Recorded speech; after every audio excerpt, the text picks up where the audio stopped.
Bismillahirrahmanirrahim. Assalamualaikum warahmatullahi wabarakatuh. Alhamdulillahirabbil alamin. Wal 'aqibatu lil muttaqin wala 'udwana illa 'alal zalimin.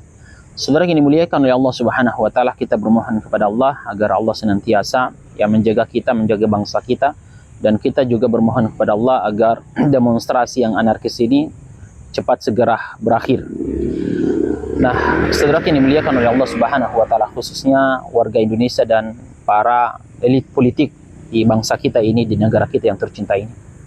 Ada hikmah di balik setiap ucapan, di balik setiap peristiwa. Rasulullah Shallallahu Alaihi Wasallam ya memberikan kepada kita sebuah edukasi. Ketika kita mengucapkan ucapan, maka seharusnya, selayaknya kita berpikir dulu atau sebaiknya kita diam. Nabi Shallallahu Alaihi Wasallam menyebutkan, "Man kana yu'minu billahi wal yawmil akhir falyakul khairan aw liyasmut." Nabi mengatakan, barang siapa yang beriman kepada Allah dan hari akhir, hendaknya dia berkata baik atau diam saja. Terkadang orang tua kita dulu itu bilang diam itu memang benar. Walaupun mereka itu tidak punya pendidikan yang tinggi, tidak punya gelar, tapi Masya Allah, ya, hati mereka bersih, pikiran mereka dalam, dan mereka tidak sembarang mengucapkan meskipun mereka tidak punya titel, tidak punya pendidikan. Dan hari ini kita bisa lihat orang yang bertitel tinggi juga belum tentu bisa menjamin bahwa dia ucapannya bagus, ya. Nah, kenapa terjadi anarkis? Ini mungkin bahwa rakyat sudah muak, warga sudah muak dengan ucapan yang kemudian juga yang menyakiti hati warga Indonesia. Nah, dan ini menjadi pembelajaran.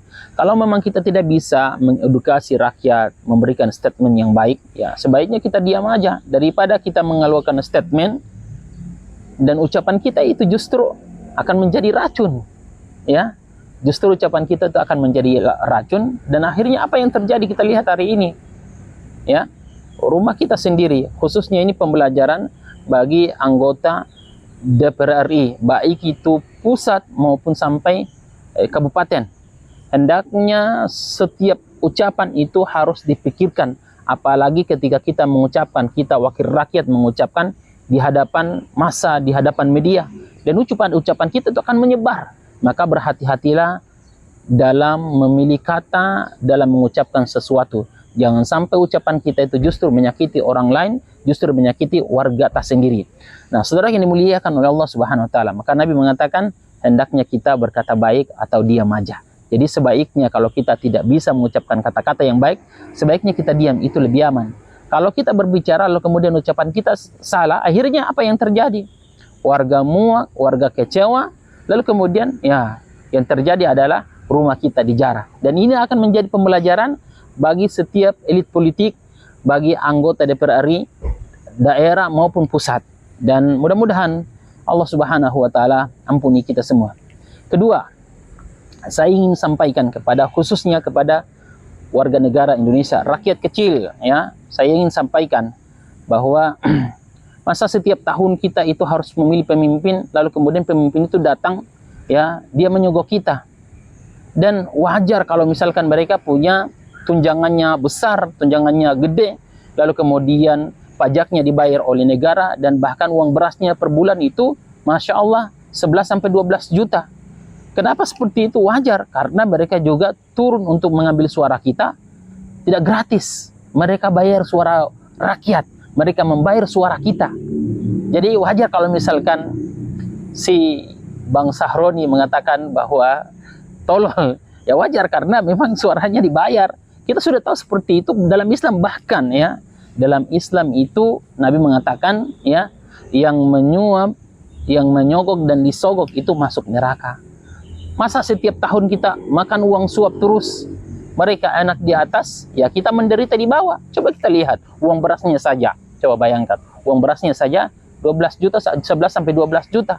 Jadi wajar kalau dia berusaha untuk mendapatkan omset yang banyak, karena memang dia menjadi anggota DPR RI itu tidak mengeluarkan uang sedikit loh, ya, mengeluarkan uang yang bermiliaran sehingga dia bisa naik di atas, dan mereka juga ya joget-joget di atas. Mereka bahagia, tapi rakyatnya menderita di bawah. Dan ini menjadi pembelajaran bagi rakyat, Jadi kalau ada yang datang lagi, ya ada elit politik yang kemudian juga misalkan musim ya legislatif, lalu kemudian datang dengan membawa amplop, sebaiknya tolaklah, sampaikan secara jujur, yang menyuap dan disuap itu masuk neraka, dan saya tidak mau masuk neraka karena 300.000, karena 500.000, tapi kita masuk ke dalam neraka. Coba bayangkan, kita menukar kehidupan akhirat kita untuk mendapatkan kehidupan dunia.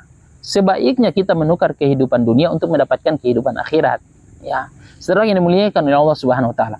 Kemudian yang terakhir, saya ingin sampaikan kepada para tokoh-tokoh bangsa, elit politik, ya, penyelenggara negara, ya, yang menyelenggarakan negara ini, ya, kita bertobat kepada Allah Subhanahu Wa Taala, kita bertobat secara massal, lalu kemudian kita jujur kepada rakyat.